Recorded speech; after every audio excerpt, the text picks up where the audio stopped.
माया युद्ध सुरू झालं. मार्तंड भैरवाने अग्नी अस्त्र सोडलं, भागला गेला. एका अस्त्राला सोडलं, एका तलावामध्ये त्यांनी उडी मारली.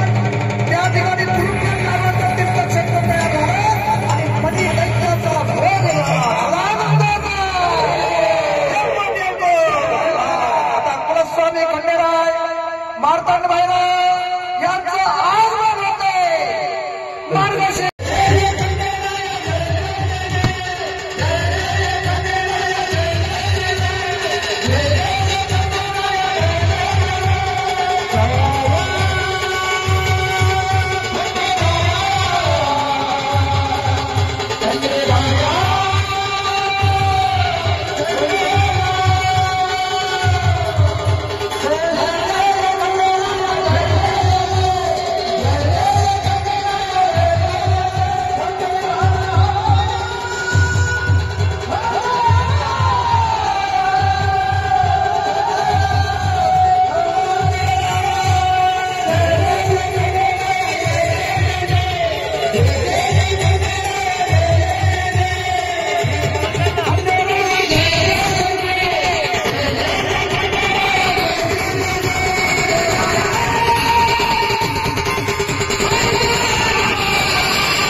मणी दैत्याचा खंडेरायाने वध केला. नंतर असणाऱ्या मल्लासुराला मारण्यासाठी षष्टीच्या दिवशी मार्गशीर्ष शुद्ध षष्टीच्या दिवशी कुलस्वामी खंडेराय हे रणांगणामध्ये पुन्हा एकदा गेले. त्या ठिकाणी मल्लासुराने अर्ध मेला केला. त्या दोघांना पण म्हणा खडग धरून टके म्हणून तोंड जर असं फिरवलं असतं ना तर लोकांना दिसलं असतं. आणि अशा पद्धतीने मल्लासुराच्या स्मृती जागृत झाल्या. तो वाचो निवर्तन्ते अप्राप्ते मनसा असं आनंद यशस्वान न विभेती कश्चन यशस्वासून जगतीनं जगतः सर्वसमंततः सर्वैश्वर्येण संपन्नो नामना सर्वेश्वर स्वयं. आता मल्लासूर कुलस्वामी खंडेरायांची स्तुती करतोय. पूर्ण वाचतो नाही. मल्लासुराला आता कुलस्वामी खंडेराय वरदान देतात. मणिसुराला वरदान देतात. ते वरदान कोणतं आणि कशा पद्धतीचं आहे याचं चिंतन आपण उद्याच्या कथेमध्ये पाहणार आहोत. आज की कथा इस स्थल पर विश्राम लेती है. कल फिर मिलेंगे शाम ठीक 6 बजे. तब तक के लिए सदा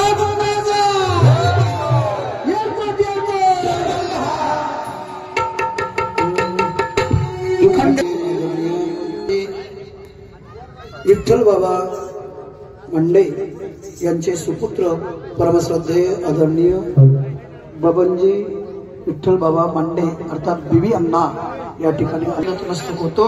यानंतर थोडी सूचना होईल, सूचना झाल्यावर आरती होईल, आरती झाल्यानंतर जेव्हा सगदानंदाचा येळ नंतर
दूसरा दिवस मार्गशीर्ष तृतीया,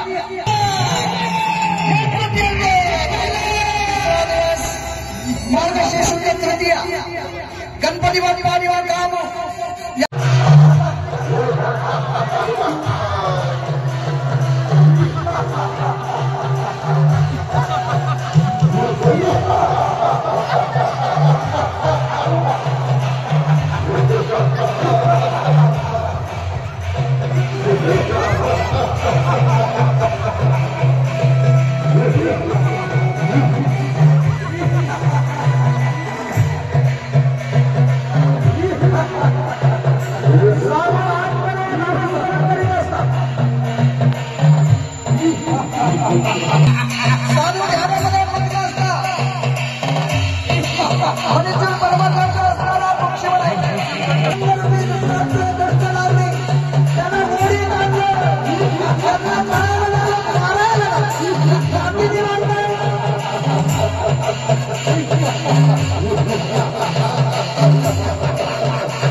आता मात्र साधू सर्वात प्रथम कर्रे पठारावर झालं। सर्वात महत्वाचं ठिकाण, पहिलं ठिकाण कर्रे पठार। त्या ठिकाणावरनं ते लवथडेश्वर या ठिकाणी आले।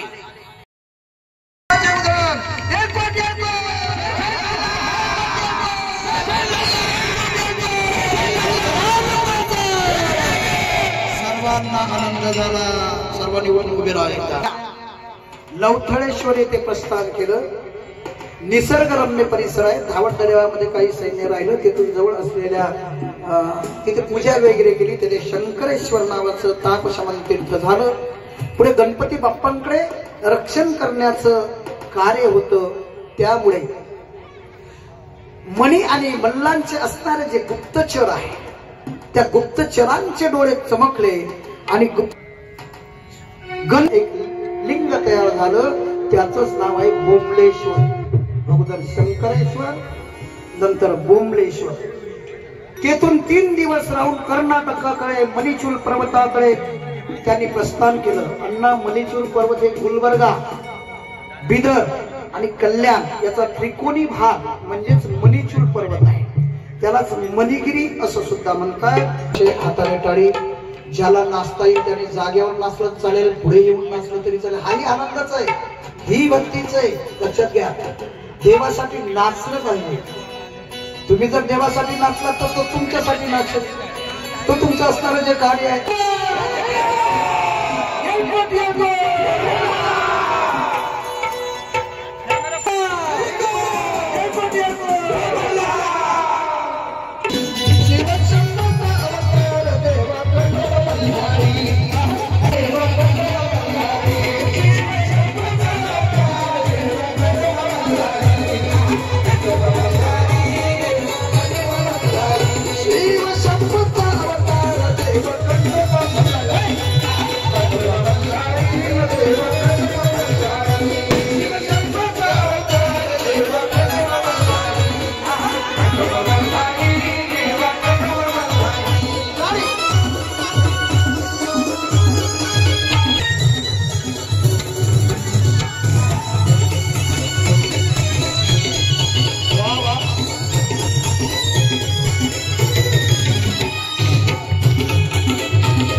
मगाशी म्हटले मी थोडा बदल करून सांगतोय. सर्व ग्रंथकाराची क्षमा मागून सर्वात प्रथम कुलस्वामी खंडेरायांचं प्रागट्यकरण झाल्यानंतर त्यांचे असणारे आराध्य भगवान श्री विष्णू हेगडी प्रधान रूपामध्ये आले.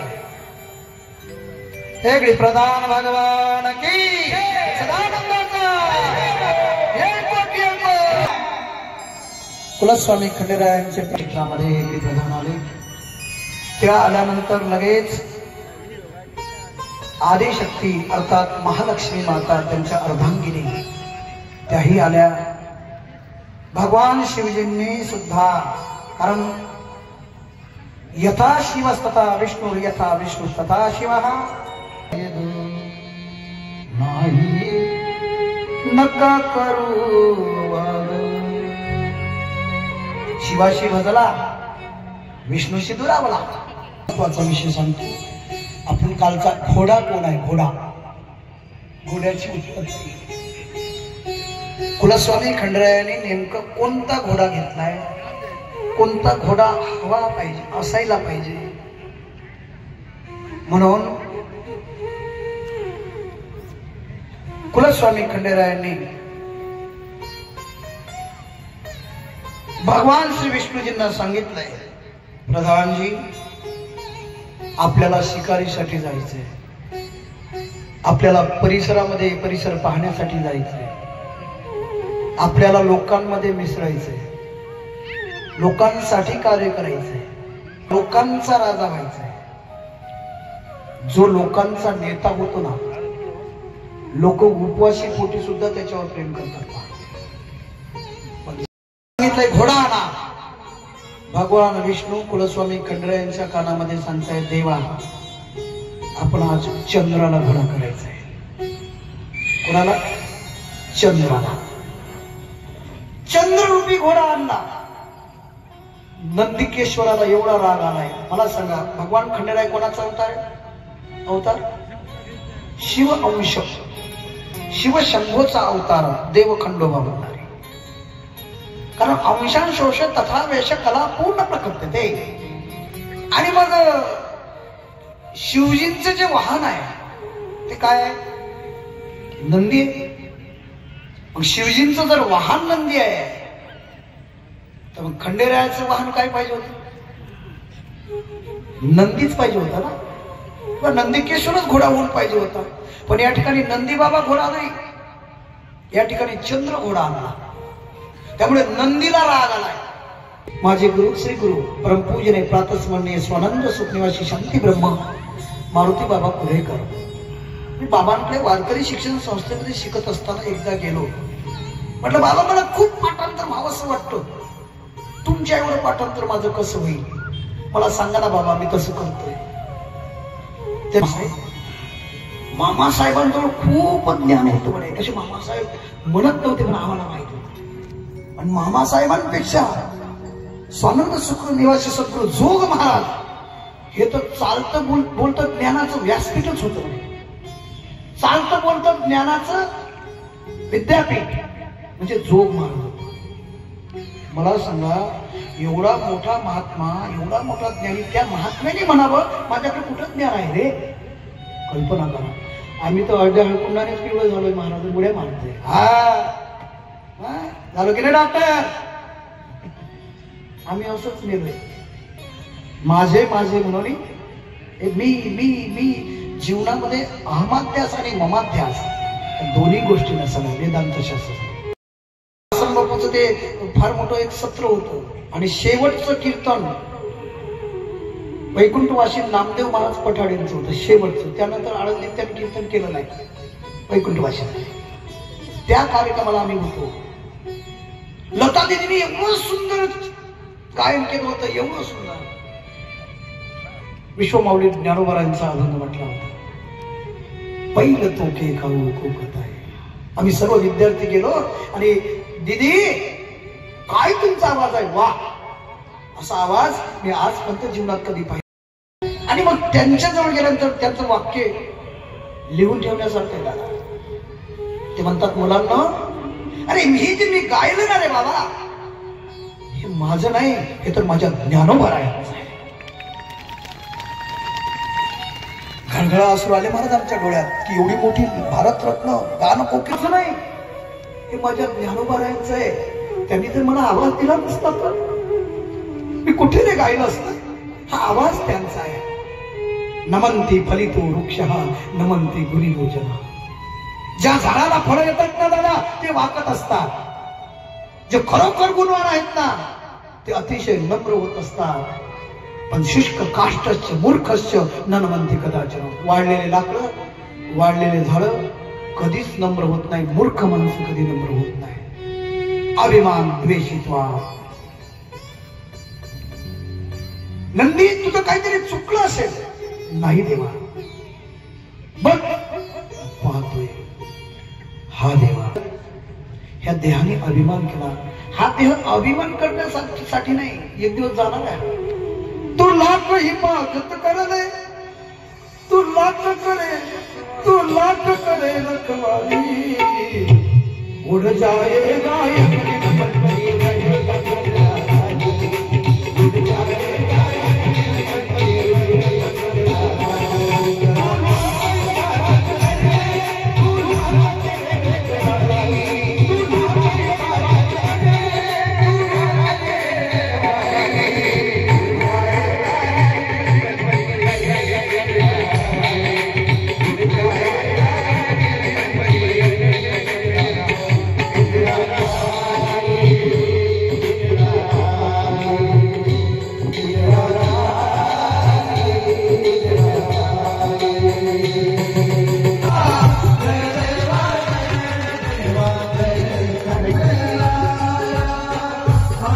होईल